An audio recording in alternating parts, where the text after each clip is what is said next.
Hello friends, now we talk about skeleton. Part 1 में हमने क्या पढ़ा था? हमने पढ़ा था जॉइंट्स के बारे में, डिफरेंट टाइप्स ऑफ जॉइंट्स के बारे में, और अब हम पढ़ेंगे स्केलेटन के बारे में। तो अगर आपने पार्ट 1 नहीं देखा है तो उसे जरूर देखिए, उसका लिंक डिस्क्रिप्शन बॉक्स में दिया है। और चैनल को सब्सक्राइब करिए अगर अभी तक किया नहीं है, और हाँ, बेल आइकन जरूर दबाना, क्योंकि हम इस चैप्टर को हर पार्ट में, छोटे छोटे पार्ट्स में डिवाइड करके समझेंगे, ताकि ये आपके लिए लेंथी ना लगे, शॉर्ट में और इजी वे में आप हर एक टॉपिक को पूरे इंटरेस्ट के साथ समझें। So let's start. ओके, तो हम बात कर रहे हैं स्केलेटन की। स्केलेटन वर्ड से आप एज्यूम करिए अच्छा कि अगर आपको डॉल बनानी होती है, हाँ, आप कोई डॉल बनाना चाहते हैं। अब डॉल बनाने के लिए आप सबसे पहले क्या करेंगे? सबसे पहले आप क्या करेंगे कि उसका आप फ्रेम तैयार करेंगे। अब उसके आउटर पार्ट को फिल करने से पहले उसका फ्रेम ही तैयार करेंगे ना आप। तो फ्रेम तैयार जिस तरह से हम एक डॉल का करते हैं, बिल्कुल उसी तरह ह्यूमन की जो बॉडी है, हमारी बॉडी, वो भी कंप्लीट रेडी होने से पहले सबसे पहले उसका फ्रेम रेडी किया जाता है। तो जो फ्रेम होता है उसी को तो हम स्केलेटन कहते हैं। स्केलेटन किसे कहते हैं? What is skeleton? Skeleton skeleton का मतलब होता है all bone in our body also form a framework.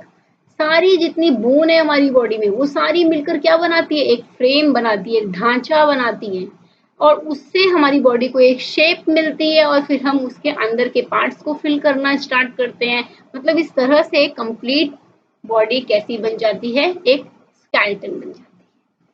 ये है स्केलेटन। देखिए, अभी इसके अंदर के पार्ट्स में आपको कुछ नहीं दिख रहा है, सिर्फ इसका आउटर, इसके ऊपर का ढांचा दिख रहा है, एक फ्रेम तैयार होकर रेडी है। तो this is called skeleton. Clear?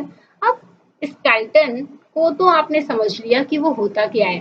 कुछ जनरल बातें आपको पता होनी चाहिए, जैसे कि जब हम पैदा होते हैं तो उस टाइम में ह्यूमन स्केलेटन में कितनी बोन्स होती हैं? 305 बोन होती हैं।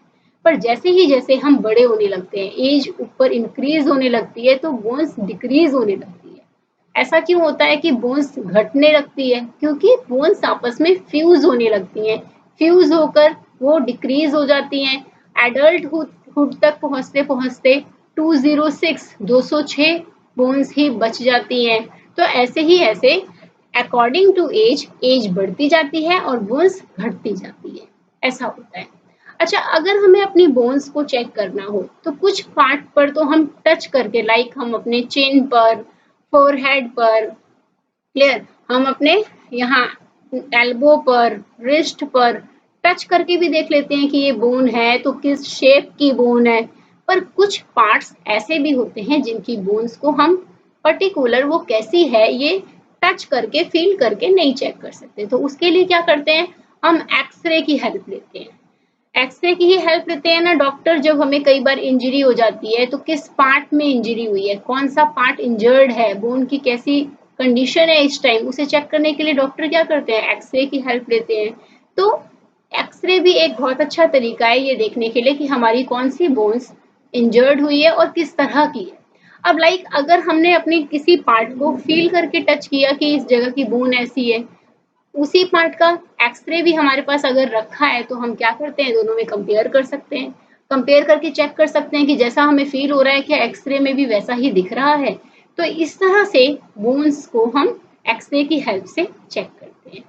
अब जो स्केलेटन है, स्केलेटन में भी बोन्स अलग अलग टाइप की हैं, जैसे कि कार्पल।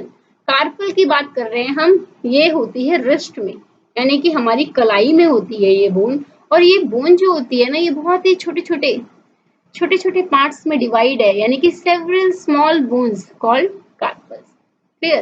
कार्पल्स किसे कहते हैं? जो छोटी छोटी बोन्स हैं वो सारी जो एक साथ कंबाइंड होके ग्रुप बनाई हुई है। हाँ, और ये बहुत ही फ्लेक्सिबल होती है। देखिए, इसको हम पूरी अच्छे से जैसा चाह रहे हैं वैसा मोड़ पा रहे हैं। That is called carpal. अब है रिब केज। रिब केज क्या होता है? रिब केज का मतलब है द चेस्ट बोन। ये क्या है? एक चेस्ट बोन है जो and the backbone together. Chest bone भी इसमें है, ये रही, और बैकबोन, पीछे की जो ये बैकबोन है वो भी इसके साथ कंबाइंड है। ठीक है? अच्छा, ये दोनों कंबाइंड होकर एक बॉक्स का फॉर्म कर रहे हैं, एक बॉक्स बना रहे हैं, और इस बॉक्स को ही हम कहते हैं रिब केज। देखिए एक बॉक्स की तरह बन गया है ना, इधर से भी, और बैकबोन के साथ ज्वाइन होकर ये कैसा बन गया है, एक बॉक्स की तरह बन गया है। तो यहाँ पे एक साइड में अगर आप इसकी रिब्स को काउंट करेंगे तो वन साइड, चेस्ट के वन साइड की रिब 12 होती है, यानी कि बोथ साइड अगर हम काउंट करें तो 24 रिब्स होंगी। तो वन साइड रिब्स कितनी होती है चेस्ट पर, 12 रिब्स होती है। क्लियर। अब है बैकबोन। बैकबोन क्या होता है, it is made up of many small bones. अब आप देख रहे हैं जैसे कि रिस्ट में बहुत छोटी छोटी बोन्स थी, बिल्कुल बैकबोन में भी इसी तरह छोटी छोटी बोन्स, छोटी छोटी बोन्स। आप इसे टच करके यूं फील भी कर सकते हैं कि पीछे छोटी छोटी छोटी राउंड राउंड राउंड राउंड ऐसी बोन्स होती हैं जो क्या बनाती हैं, वर्टिब्रे बनाती हैं, जिसे हम कहते हैं वर्टिब्रे। अब ये कितनी होती हैं, ये 33 वर्टिब्रे होती हैं बैकबोन पर। कितनी होती हैं बैकबोन पे वर्टिब्रे, वर्टिब्रे टोटल होती हैं 33। Clear. Next is shoulder bone. Shoulder यानी कि ये हमारा शोल्डर। शोल्डर बोन क्या है, the bone on the back are prominent. Back तो हमारा प्रोमिनेंट बहुत जरूरी है इसके लिए। Where the shoulder are they, तो यहीं पर आकर तो शोल्डर भी है, बैकबोन, बैकबोन से अटैच होकर ये शोल्डर। तो शोल्डर की बोन को ही हम कहते हैं shoulder bone. Clear. Next is pelvic bone.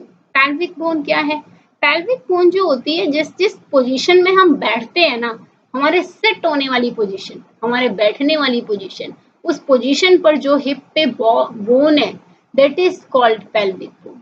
Enclose the portion of your body below, body के बिलो का पार्ट, स्टमक के नीचे का पार्ट, स्टमक जो है उसके नीचे का पार्ट, और वो पार्ट हमारे बैठने में हेल्प करता है, that is called pelvic bone. Clear. Next is skull. Skull is very important part. अब स्कल इतना इंपॉर्टेंट पार्ट है कि इसी को तो हम कहते हैं कि ब्रेन, ये प्रोटेक्ट करता है, बहुत ही सेंसिटिव अंदर इसके पार्ट हैं जिन्हें ये प्रोटेक्ट कर रहा है, that is called skull, means brain. The skull is made up of many bones joint together.